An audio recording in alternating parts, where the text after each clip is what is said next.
नमस्कार दोस्तों, पढ़ना इंस्टीट्यूट की स्मार्ट क्लास में आपका स्वागत है। दोस्तों, आज की इस वीडियो में हम आपको टैली प्राइम में कंपनी को कैसे क्रिएट करते हैं इसके बारे में बताएंगे। तो दोस्तों, अगर आप अपने कंप्यूटर में टैली प्राइम के अंदर कोई कंपनी को क्रिएट करना चाहते हैं तो इसके लिए सबसे पहले आपको टैली प्राइम को ओपन करना होगा। आप चाहें तो यहाँ पे टैली प्राइम का शॉर्टकट आइकन दिया है, इस पे क्लिक करके ओपन कर सकते हैं, या फिर आप स्टार्ट मेन्यू पे क्लिक करके यहाँ से आप इसको सर्च भी कर सकते हैं। जैसे कि मैं यहाँ पे टैली को सर्च कर रहा हूँ तो यहाँ पे टैली प्राइम का सॉफ्टवेयर आ गया, इस पे हम डबल क्लिक करके ओपन भी कर सकते हैं। तो टैली एक प्रकार की अकाउंटिंग सॉफ्टवेयर है जो किसी भी बिजनेस के वित्तीय लेन देन को रिकॉर्ड करता है। और इस सॉफ्टवेयर को ओपन करने के बाद हमारे सामने कुछ इस प्रकार का विंडो देखने को मिलेगा। तो अभी हमारे कंप्यूटर में ये टैली प्राइम ओपन हो रहा है, और ओपन होने के बाद यहाँ पे लाइसेंस वाले ऑप्शन आ रहे हैं। इनमें 4 ऑप्शन आ रहे हैं। पहला ऑप्शन आ रहा है कंटिन्यू इन एजुकेशनल मोड, दूसरा ऑप्शन आ रहा है यूज लाइसेंस फ्रॉम नेटवर्क, तीसरा ऑप्शन आ रहा है रीएक्टिवेट एग्जिस्टिंग लाइसेंस, तो चौथा ऑप्शन आ रहा है एक्टिवेट न्यू लाइसेंस। तो अगर आप कोई नया लाइसेंस एक्टिवेट करना चाहते हैं तो इस पर क्लिक करके एक्टिवेट कर सकते हैं, और अगर आपने इसे परचेज नहीं किया तो आप यहाँ पे कंटिन्यू इन एजुकेशन मोड में आप इस पर डबल क्लिक करके ओपन कर सकते हैं। आप चाहे तो इस पर एंटर प्रेस करके भी ओपन कर सकते थे। ओपन करने के बाद टैली का इंटरफेस कुछ इस प्रकार से आपको देखने को मिलेगा। तो सबसे पहले आपको कंपनी क्रिएट करना है। कंपनी क्रिएट करने के लिए यहाँ पे कंपनी क्रिएट पे क्लिक करेंगे। जैसे आप इस पे एंटर प्रेस करते हैं, आपके सामने कंपनी क्रिएशन का विंडो जाता है, और यहाँ से कंपनी की सारी डिटेल को भर करके आप अपनी कंपनी को क्रिएट कर सकते हैं। तो आपके बिजनेस का जो भी नाम है आप यहाँ पे लिख सकते हैं। जैसे मेरे बिजनेस का नाम है दीपक मोबाइल स्टोर, तो हम लिख देते हैं दीपक मोबाइल स्टोर। एंटर मारने के बाद हम यहाँ पे मेलिंग एड्रेस लिखेंगे। मेलिंग नेम में आपको वही चीज लिखना है जो आपका कंपनी का नाम हो या आपके बिजनेस का नाम हो। तो चूंकि मेलिंग एड्रेस का मीनिंग ये होता है कि जैसे आपने यहाँ पे अपनी कंपनी का नाम लिखा है, ये कंपनी को बिल पे क्या प्रिंट करना है वो आप यहाँ लिख सकते हैं। तो हम चाहते ये हैं कि हमारी कंपनी का नाम दीपक मोबाइल स्टोर है, तो बिल पे भी दीपक मोबाइल स्टोर प्रिंट करके आए, तो इसलिए मेलिंग नेम में भी दीपक मोबाइल स्टोर ही लिखेंगे। एंटर प्रेस करने के बाद जो भी बिजनेस हो आपका, जहाँ भी उसका एड्रेस हो उसका एड्रेस यहाँ पे लिखिएगा। तो जैसे कि मैं अपना बिजनेस का एड्रेस लिख दे रहा हूँ, जगदीशपुरम कॉलोनी। एंटर प्रेस करने के बाद आप अपने शहर का नाम लिख सकते हैं। जैसे कि हमने यहाँ पे शहर का नाम लिख दिया, फिर एंटर मारेंगे तो आपके सामने नया ऑप्शन आ जाएगा, यानी कि जितनी बार एंटर प्रेस करेंगे उतनी बार नई लाइन आएगा। और अगर आप चाहें तो फाइनल लाइन पे जाने के लिए डबल एंटर प्रेस करेंगे तो एक और लाइन आ रहा है। अगर ये लाइन नहीं यूज करना तो डबल एंटर प्रेस करिए, डायरेक्ट आप यहाँ पे आ जाएंगे स्टेट पे। स्टेट को सिलेक्ट करने के लिए आप यहाँ पे सारे स्टेट के नाम दिए, आप चाहे तो इस तरीके से सिलेक्ट कर सकते हैं या उसका नाम लिख सकते हैं। जैसे कि उत्तर प्रदेश के लिए मैं यू बटन प्रेस कर रहा हूँ। जैसे मैं यू बटन प्रेस करूंगा, यहाँ पे हमारे सामने यू से जितने भी स्टेट होंगे उनके नाम आ जाएंगे। तो यहाँ पे हमें उत्तर प्रदेश के लिए यू डबल टी लिखना होगा। जैसे उत्तर प्रदेश के लिए लिख रहे हैं, यहाँ पे 2 ऑप्शन आ रहा है, उत्तराखंड और उत्तर प्रदेश। तो मैं यहाँ उत्तर प्रदेश से हूँ तो मैं उत्तर प्रदेश को सिलेक्ट करके एंटर प्रेस कर रहा हूँ। यहाँ आने के बाद हमें पिन कोड डालना होगा। मैं अपने बिजनेस का यहाँ पे पिन कोड डाल दे रहा हूँ। और यहाँ आने के बाद टेलीफोन नंबर मांगेगा। यदि आपके बिजनेस का टेलीफोन नंबर है तो आप यहाँ पे अपने बिजनेस के टेलीफोन नंबर को भी डाल सकते हैं। नीचे आने के बाद ऑप्शन आएगा यहाँ पे मोबाइल नंबर, तो हमें अपने मोबाइल नंबर को डालना होगा। हमारे बिजनेस का मोबाइल नंबर जो भी हो, मैं अभी यहाँ इनपुट नहीं कर रहा हूँ, सिक्योरिटी रीजन की वजह से मैं यहाँ पे कुछ लास्ट 3 नंबर को लिखूंगा। आप अपने बिजनेस के मोबाइल नंबर को यहाँ पे लिख सकते हैं। एंटर प्रेस करने के बाद यहाँ पे फैक्स पूछेगा, अगर आपका फैक्स होगा तो आप डाल सकते हैं, नहीं होने पे आप अपना ईमेल एड्रेस भी डाल सकते हैं। तो आपके बिजनेस का जो भी ईमेल एड्रेस है आप यहाँ पे अपने बिजनेस का ईमेल एड्रेस लिख दीजिएगा। और बिजनेस का ईमेल एड्रेस लिखने के बाद आपको पुनः जो है आगे की तरफ आना है। एंटर प्रेस करने के बाद यहाँ वेबसाइट पूछेगा, अगर आपका कोई वेबसाइट हो तो आप यहाँ पे वेबसाइट को भी डाल सकते हैं। अगर आपकी कोई वेबसाइट नहीं है तो आप इस लाइन को स्किप कर सकते हैं। एंटर प्रेस करने के बाद यहाँ पे ऑप्शन आएगा फाइनेंशियल ईयर बिगिन फ्रॉम। जैसा कि आप जानते हैं हमारे देश में फाइनेंशियल ईयर 1 अप्रैल को स्टार्ट होता है और अगले साल 31 मार्च को जाके कंप्लीट होता है। तो हमारे यहाँ जो है अभी 1 अप्रैल 2022 यहाँ इस साल का फाइनेंशियल ईयर होगा। क्योंकि अभी जो वीडियो बन रहा है इस समय जो है वीडियो 2 अक्टूबर 2022 को बन रहा है, और अभी इसका करंट जो है फाइनेंशियल ईयर 2022-2023 चल रहा है। इसके अनुसार हमारा फाइनेंशियल ईयर स्टार्ट हुआ था 1 अप्रैल 2022 को, तो हम 1 अप्रैल 2022 यहाँ लिख लेंगे। और एंटर प्रेस करने के बाद यहाँ हमें पूछेगा कि आप अपने बुक्स का बिगिनिंग कब करना चाहते हैं, यानी कि आप अपने बिजनेस का रजिस्टर कब से मेंटेन करना चाहते हो वो आप यहाँ लिख सकते हैं। जैसे कि मैं यहाँ पे 1 अप्रैल 2022 से रख रहा हूँ। अगर आपका बिजनेस बाद में ओपन हुआ तो आप बाद का भी यहाँ पे डेट डाल सकते हैं। जैसे कि अभी 2 अक्टूबर 2022 है तो हम यहाँ पे 2 अक्टूबर 2022 को भी डाल सकते हैं। परंतु अगर 2 अक्टूबर 2022 हम यहाँ डाल देंगे तो प्रीवियस किसी भी महीने का हम ट्रांजेक्शन इसमें नहीं कर पाएंगे। इसलिए मैं यहाँ पे 1 अप्रैल 2022 रख रहा हूँ, ताकि हम प्रीवियस डेट में भी कोई अगर चाहे तो यहाँ पे ट्रांजेक्शन को रिकॉर्ड कर सकते हैं। एंटर प्रेस करने के बाद यहाँ पे ऑप्शन आएगा करेंसी सिंबल आप क्या यूज करना चाहते हैं, जैसे कि हम लोग भारत में रहते हैं और भारत का करेंसी रुपये होता है, और रुपये का सिंबल यहाँ पे ऑलरेडी दिया हुआ है, हम एंटर प्रेस करेंगे। यहाँ पे इसका फॉर्मल नेम पूछ रहा है, हम INR को सिलेक्ट करके एंटर प्रेस करेंगे। यहाँ दो ऑप्शन आ रहा है कि आप इस विंडो को एक्सेप्ट करना चाहते हैं या इसको नहीं एक्सेप्ट करना चाहते हैं। अगर एक्सेप्ट करना चाहते हैं तो वाई बटन पे प्रेस करेगा, और अगर इसमें कोई गलती लग रहा है तो आप नो के लिए एन बटन को प्रेस करेंगे। यहाँ पे वापस इस विंडो पे आकर के आप चाहें तो इसको जो भी चेंजिंग करना हो उसको चेंजिंग कर सकते हैं। एंटर प्रेस करने के बाद फिर आपके सामने ये ऑप्शन आएगा। एक्सेप्ट करने के लिए आपको एंटर प्रेस करना होगा, या तो अपने कीबोर्ड से आप वाई बटन को प्रेस करके भी इसको एक्सेप्ट कर सकते हैं। कंपनी क्रिएट होने के बाद यहाँ पे क्रिएट कंपनी सक्सेसफुली का विंडो जाएगा, और यहाँ आप देख सकते हैं यहाँ पे अकाउंटिंग के कुछ फीचर्स दिए हुए हैं, इसको आप इनेबल और डिसेबल भी कर सकते हैं। जैसे यहाँ पे पूछ रहा है अकाउंटिंग को मेंटेन अकाउंटिंग, इसको आप यस रखना है। बाकी जो भी ऑप्शन आ रहा है इनको एज इट इज जैसे ही रहने दीजिएगा। नीचे ऑप्शन आ रहा है यहाँ पे टैक्सेशन, टैक्सेशन के लिए यहाँ पे आ रहा है enable goods and services tax. क्या आप अपने बिजनेस में GST को इनेबल करना चाहते हैं? यदि आप इनेबल करना चाहते हैं तो इसके लिए वाई बटन प्रेस करके एंटर प्रेस करेंगे। हमारे बिजनेस का यहाँ GST डिटेल मांगा जाएगा, हमें अपने बिजनेस की GST डिटेल को यहाँ पे आराम से फिलअप कर लेना है। सबसे पहले GST की डिटेल में ये पूछा जा रहा है कि आपका बिजनेस किस स्टेट में रजिस्टर्ड हुआ है। अगर आपका बिजनेस जिस स्टेट में रजिस्टर्ड हुआ वो आप अपना स्टेट को सिलेक्ट कर लिएगा। मेरा बिजनेस उत्तर प्रदेश में रजिस्टर्ड हुआ तो हम यहाँ पे उत्तर प्रदेश को सिलेक्ट करके एंटर प्रेस करें। यहाँ आने के बाद पूछेगा कि आपके बिजनेस का रजिस्ट्रेशन किस प्रकार का हुआ है। अगर आपका बिजनेस कंपोजिशन में रजिस्टर्ड है तो कंपोजिशन को सिलेक्ट करेंगे, रेगुलर में रजिस्टर्ड तो रेगुलर को सिलेक्ट करेंगे। यदि आपको यही नहीं पता है कि रेगुलर और कंपोजिशन क्या होते हैं, GST क्या होता है, तो इसका वीडियो हम जल्दी आपको GST से रिलेटेड देने वाले हैं, और उस वीडियो के बाद आप जरूर समझ जाएंगे कि कंपोजिशन और रेगुलर क्या होते हैं, बिजनेस में GST रजिस्ट्रेशन कितने प्रकार के होते हैं, GST कितने प्रकार के होते हैं, GST कब कहाँ कैसे लगता है, इनके बारे में हम आपको एक वीडियो जरूर देने वाले हैं। तो अभी के लिए आपको नॉर्मली यहाँ पे रेगुलर को सिलेक्ट कर लेना है, और बाकी जैसे डिटेल दिए हैं वैसे ही फिल करना है। मैं यहाँ पे अपने बिजनेस का GST नंबर डालूंगा।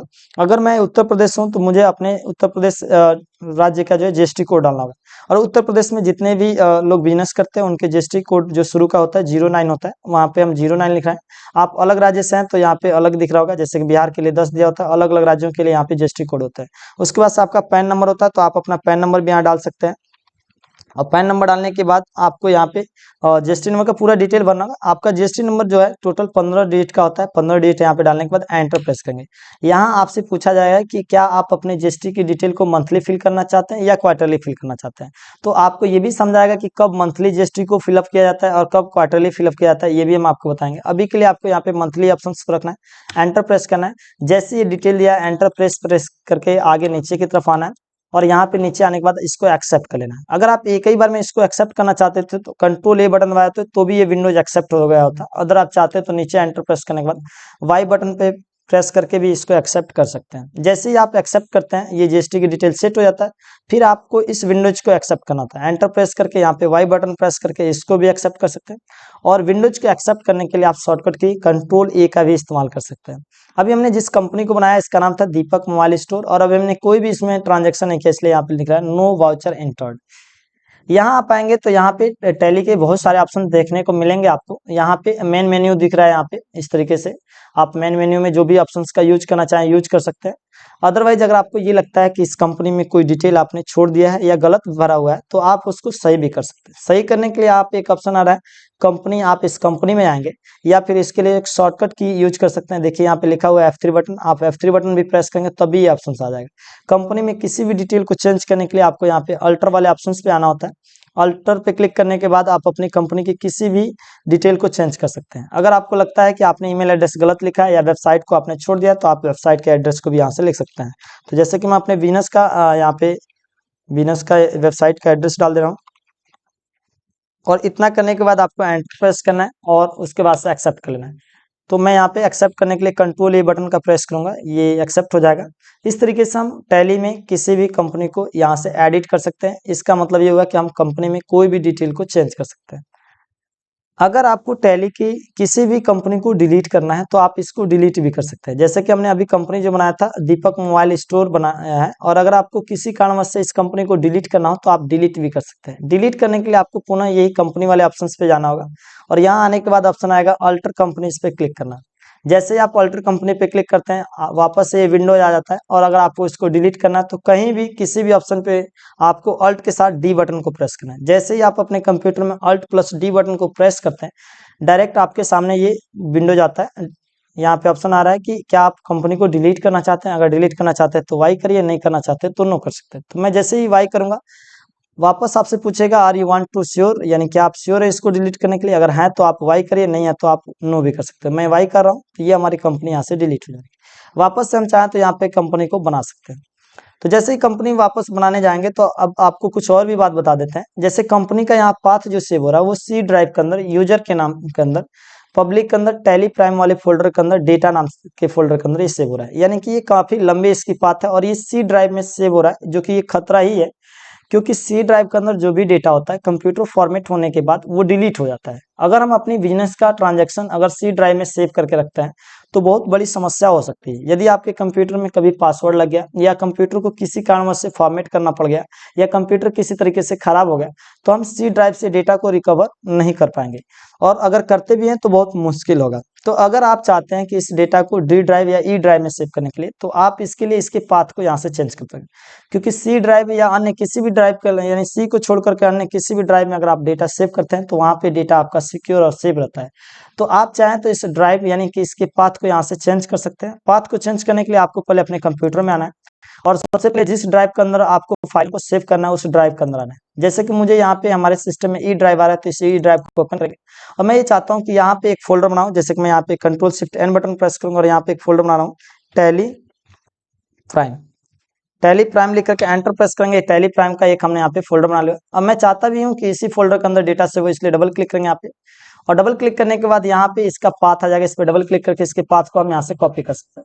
तो जैसे ही हम पाथ को कंट्रोल सी से कॉपी करते हैं, वापस हम यहाँ पे टैली में आएंगे और यहाँ इसके ऊपर आप देख सकते हैं यहाँ पे आ रहा है कंपनी पाथ, डेटा पाथ। यहाँ पे आकर के हम कंट्रोल भी के साथ इसको पेस्ट कर देंगे। पेस्ट करने के बाद एंटर प्रेस करेंगे, वापस से एंटर प्रेस करेंगे और यहाँ पे दोबारा हम चाहे तो कंपनी के नाम को यहाँ से क्रिएट कर सकते हैं। तो दोबारा से हम अपनी कंपनी के नाम को क्रिएट करें, दीपक मोबाइल स्टोर।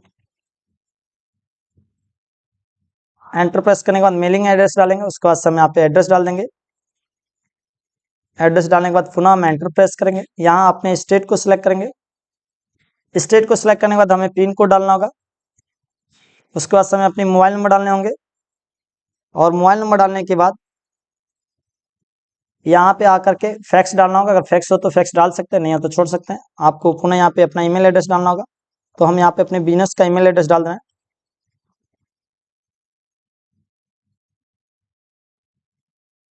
ईमेल एड्रेस डालने के बाद एंटर प्रेस करना है। यहाँ पे अगर आपकी कोई वेबसाइट भी डाल सकते हैं। उसके बाद से आपका बिजनेस जब से फाइनेंशियल ईयर स्टार्ट हो वो सिलेक्ट करना है। बाकी ये सभी डिटेल को सिलेक्ट करने के बाद कंट्रोल ए से इसको एक्सेप्ट कर लेना है। वापस से आपकी कंपनी बन जाएगा। एंटर प्रेस करेंगे, यहाँ पर आकर के आप अपने बिजनेस के जीएसटी की डिटेल को सेव कर सकते हैं। जैसे कि हमने कुछ ही देर पहले आपको सिखाया था जीएसटी को कैसे यहाँ पे भरना है, तो मैं यहाँ पे एक्सेप्ट कर ले रहा हूँ अपना जीएसटी नंबर यहाँ पे डाल करके। जो भी जीएसटी नंबर वो डाल दीजिएगा, एक्सेप्ट कर लीजिएगा, जो कि अभी गलत डाला हूँ। एक्सेप्ट कर लेते हैं यहाँ पे, कंट्रोल ए से हम पुनः इसको एक्सेप्ट कर लेंगे। हमारा कंपनी पुनः यहाँ पे बन गया। तो हम यहाँ पे टैली में पाथ को भी चेंज कर सकते हैं, लेकिन अभी भी ये प्रॉब्लम सॉल्व नहीं हुआ है। अगर हम पुनः इस टैली को क्लोज करें यहाँ पे और क्लोज करने के बाद हम यहाँ पे वापस से टैली को ओपन करें से, तो चलिए हम दोबारा से टैली को ओपन करते हैं। तो यहाँ पे टैली पुनः ओपन हो रहा है। जब आपने पाथ चेंज किया था तो उस पाथ में ये डेटा तो सेव होगा, जैसे कि आप देख सकते हैं यहाँ पे मैंने यहाँ पे रखा हुआ है। और देखिए हमने टैली प्राइम के अंदर कंपनी को क्रिएट किया तो टैली प्राइम वाले फोल्डर के अंदर वो कंपनी आ गया और इसका नाम 10,000 है। तो अगर आप दूसरी कंपनी इसी फोल्डर के अंदर बनाते हैं तो 10,001 हो जाता है, तीसरी बनाते तो 10,002 हो जाता है। इस तरीके से नए नए कंपनी बनाते जाएंगे। नाम नहीं लिखता है टैली, इसलिए यहाँ पे 10,000 यानी पहली कंपनी का नाम 10,000 होता है, दूसरी कंपनी बनाते हैं तो 10,001 होता है, तीसरी कंपनी बनाया जाता है 10,002 होगा। इसी प्रकार से टैली की सारी फाइलें सेव होती हैं। तो अभी तो इस फोल्डर के अंदर हमारा ये फाइल सेव हो रहा था। अगर हम यहाँ से इसको डिलीट कर दें तो हमारे कंप्यूटर से टैली की फाइल डिलीट हो जाएगी और हम उस कंपनी को ओपन नहीं कर पाएंगे। परंतु समस्या ये नहीं है, समस्या ये है कि हमें अभी ये टेम्प्रोरी सेट किया था, इसको परमानेंट कैसे सेट करना है इसके बारे में जानते हैं। जैसे हम एंटर प्रेस करते हैं तो आप देख सकते हैं दोबारा से मैं कंपनी क्रिएट वाले ऑप्शन पे आता हूं तो ये डेटा जो है अभी पुनः सी ड्राइव से ले रहा है, यानी आप देख सकते हैं फिर ये सी ड्राइव के अंदर डेटा सेव कर रहा है। तो अगर आप ये चाहते हैं कि इसके पाथ को परमानेंट के लिए सेव कर दिया डी ड्राइव या ई ड्राइव, तो उसको सेट करने के लिए वापस से आपको अपने कंप्यूटर में आना होगा। जिस ड्राइव के अंदर डेटा सेव करना उस ड्राइव को सबसे पहले आपको ओपन करना होगा। जैसे कि मैं यहाँ ओपन कर लेता हूँ दिस पीसी को। यहाँ पे न्यू वैल्यूम को क्लिक करूंगा और यहाँ आने के बाद हम यहाँ पे टैली प्राइम के अंदर सेव करना चाहते हो, टैली प्राइम को सिलेक्ट करेंगे। इसके बाद से इस पाथ को सिलेक्ट करके पुनः कॉपी करेंगे। कॉपी करने के बाद आपको टैली को यहाँ से क्लोज कर देना होगा। टैली को क्लोज करने के बाद वापस से टैली के शॉर्टकट आइकन पे क्लिक करना है और आइकन पे क्लिक करने के बाद यहाँ पे एक ऑप्शन आएगा ओपन फाइल लोकेशन, यानी ये जहाँ पे फाइल मौजूद है उस लोकेशन पे जाना चाहते हैं। जैसे इस पे क्लिक करेंगे आपके सामने इतने सारे ऑप्शन आ जाएंगे। इसमें जहाँ पे टैली लिखा और उसके सामने कॉन्फ़िगरेशन सेटिंग लिखा उस वाले ऑप्शन पे आना है। वैसे तो यहाँ टैली कई जगह लिखा हुआ है, लेकिन टैली केवल लिखा होना चाहिए, कॉन्फ़िगरेशन सेटिंग होना चाहिए, इस ऑप्शन पे आना है। ये मात्र 2 KB का फाइल है। इस फाइल के ऊपर राइट बटन प्रेस करके एडिट का ऑप्शन आएगा या ओपन का ऑप्शन आएगा, इस पे ओपन कर सकते हैं। जैसे ही ओपन करते हैं तो ये फाइल नोटपैड में ओपन हो जाता है और इस नोटपैड वाले फाइल में आना है आपको। नीचे आने के बाद आपको ये एक लाइन मिलेगा, specify location of data file. यहाँ data equal to C drive दिया हुआ है। सी ड्राइव के अंदर यूजर के अंदर पब्लिक वाले फोल्डर के अंदर, उस फोल्डर के अंदर टैली प्राइम वाले फोल्डर के अंदर, उसके अंदर डेटा के अंदर सेव करना है। तो ये काफी लंबी है, इसका लोकेशन दिया हुआ, तो मैं इसको डिलीट कर देता हूँ और वापस से जो हमने लोकेशन कॉपी किया था, यानी जहां हमें सेव करना था, उस लोकेशन के पाथ को हम यहाँ से कॉपी करेंगे। इसके लिए हमें दिस पीसी में जाना है, ई ड्राइव में हम आ रहे हैं और यहाँ पे हमने ये लोकेशन को सिलेक्ट किया था, तो इस लोकेशन का पाथ को हम यहाँ से सिलेक्ट कर लेंगे। सिलेक्ट करने के बाद इस पाथ को हमें कॉपी करना है। कॉपी करने के बाद वापस हम नोटपैड में आएंगे और यहाँ पे डेटा के सामने इक्वल टू के बाद इसको पेस्ट कर देंगे। पेस्ट करने के बाद आपको फाइल में आना है और यहाँ से इस फाइल को सेव कर देना है। सेव करने के बाद इस फाइल को आपको क्लोज कर देना है और यहाँ से सभी फोल्डरों को क्लोज कर देना है। वापस से जब आप टैली प्राइम को ओपन करेंगे